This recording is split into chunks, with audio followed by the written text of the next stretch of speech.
As a team, we would like to introduce Swamp Sound, a new and innovative way to create 3D audio on VST.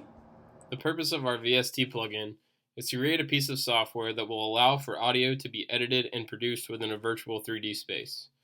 The user interface will implement a variety of faders, knobs, and switches to create this 3D environment and allow for spatial elements to be added to music production. At its core, our project is designed to be user-friendly. We plan to implement a plugin that has very little barriers to entry, utilizes a simple user interface, and overall has a high accessibility. Our project can also be used for 3D audio education, as the plugin should present a simple and interactive way to learn about 3D audio. Following our design goals, our target population is going to chiefly be amateur and beginner music producers, looking to add spatial audio to their music. Additionally, though, our project is also geared at anyone with a developing interest in 3D audio or anyone who simply wants to try out our plugin. We want to design a user interface so simple that a child could figure it out. It's important to note that our VST plugin is far from the first of its kind. There are many different 3D audio plugins out there. We'll go over a few that our team has found for inspiration. First is DearVR.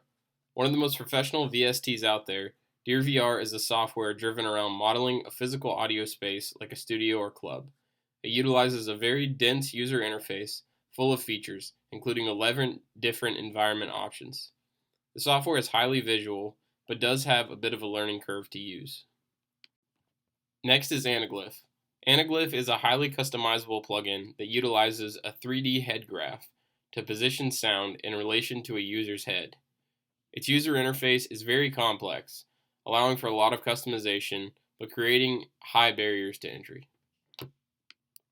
The last plugin I want to talk about is Ambio Orbit.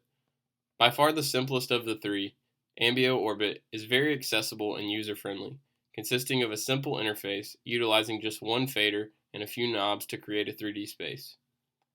Omitting the fancy visuals of the other plugins, Ambio Orbit relies on a mostly audio-based space, located by listening to the plugin while adjusting its knobs and faders. Each of these plugins all do something well at the expense of some other features. To match our design goals of user-friendly accessibility, our plugin will most closely resemble Ambio Orbit, sacrificing fancier features for a more streamlined and simple interface. As you've seen in the other examples, there are other solutions to 3D audio plugins. We aren't the first team trying to do something like this. However, most of those solutions don't fit our target demographic. They're either very expensive, have confusing UIs, or they lose functionality by trying to have a sleek UI that makes their product not very useful. Here's why we're different. To start, we're a balanced team. We have some members who've had a lot of experience with musical production and some who've had none. And we hope to utilize both of those backgrounds to create a solution that is easy to use, has a lot of features, so it's comprehensive and very functional, but also has a very minimalist design so that the features aren't so in your face, and also something that's free so that the barrier to entry to all is very low. So for our solution to the problems listed earlier, we decided to each member of the team to create our own individual wireframes, pulling in our own experiences from the past, some of us having less experience with audio engineering and music production, some of us having more experience. So that way we'll have some input from users who may have no idea what a plugin should look like for one of these, and some users who have worked with a lot of plugins. So then we'll just create our own wireframe, combine the best elements from each of the members, so it'll be both usable for less experienced members and it'll be useful for the more experienced members. Additionally, so that would mean we'd have a more universally understandable interface, suitable for beginners and more advanced users. But most importantly, we've been designing this project to be accessible to newcomers, so it could be used for educational purposes or for amateur music producers to add 3D audio to their own sounds. So then as far as the implementation of the solution, we'll of course be using some knobs, sliders, and a visual spatial representation so the user of the plugin can see visually where the sound should be coming from when they play the sound, and we'll be using knobs and sliders to adjust where that is spatially. And a successful implementation of this would look like a plugin that can successfully create dynamic binaural sounds and move the position of that sound around at will. If we then, at that point, once we successfully create that, we'll distribute the plugin to the community of audio producers around the world over the internet, and then that could gain traction and be used for amateur developers to be using that at a lower cost. And finally, if we heard positive user reviews from novices in this field, then that would indicate we created a universally usable interface. So that would be another success if we heard positive reviews. So finally, we have some of the wireframes we've created. These are the first two. So we see on the left over here, we have some sliders for X, Y, and Z, indicating where the sound will be. That'll change visually over here. We can change the perspective using these buttons, and then we can see where the sound will be emitted relative to the listener's head. We have our logo and some knobs to adjust some of the other settings and the room type. Similarly, with this other wireframe over here, we can adjust the X, Y, and Z and change some other knobs over here. Similar concept to this one. And once again, these two are going to be pretty similar. These are the last two wireframes. We have a circle here indicating the azimuth, and the slider down here to indicate that angle, and then another slider over here to indicate the elevation of the sound. So with these two sliders, you can control its position spatially, and then we have a couple knobs down here to control any other settings we need to do. And then finally, this is the last wireframe. This one has the same settings, X, Y, and Z, and a couple knobs. So we're going to be taking the best elements of each of these, combining into one wireframe with some of the help from our peer reviews. So, in creating Swamp Sound, we will be facing a couple of challenges that we do plan on overcoming. One being its usability. We want to create something that beginners and people that have no prior experience with 3D audio can jump in and understand and be able to navigate. We also, importantly, we want the user to be able to produce audio that they desire and what they want to create. So, our solution to the usability issue is we will be specifically creating Swamp Sound from a beginner's point of view.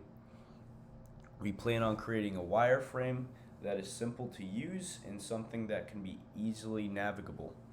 We also will be representing the X, Y, and Z axis to allow better understanding of how 3D audio works, and so the user will have an easier time attempting to make the audio or the music they plan on making with this plugin. And below here we have a little illustration on how 3D audio works. So for our next challenge would be the visual appearance.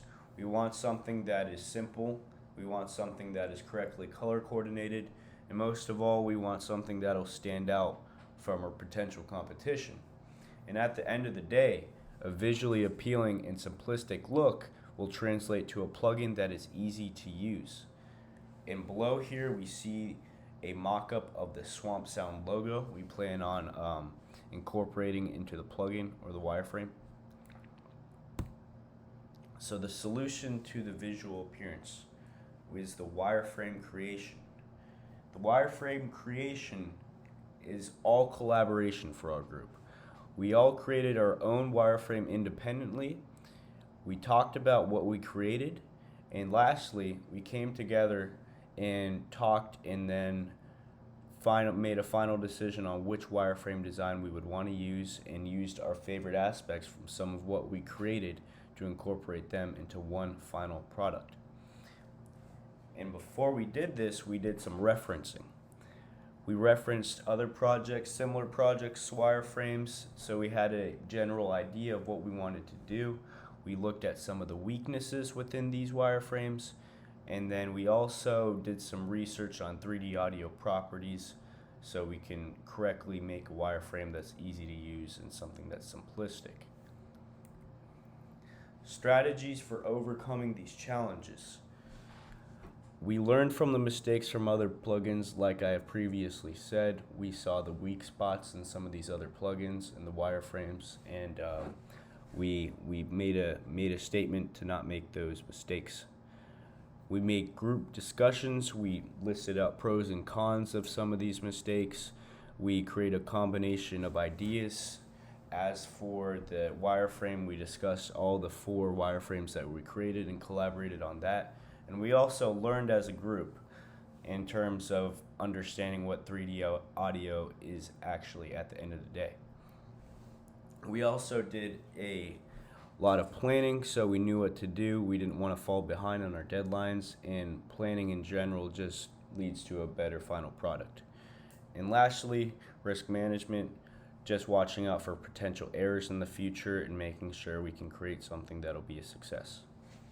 Lastly, we would like to thank you for your interest in Swamp Sound, and here are some references that made this presentation possible.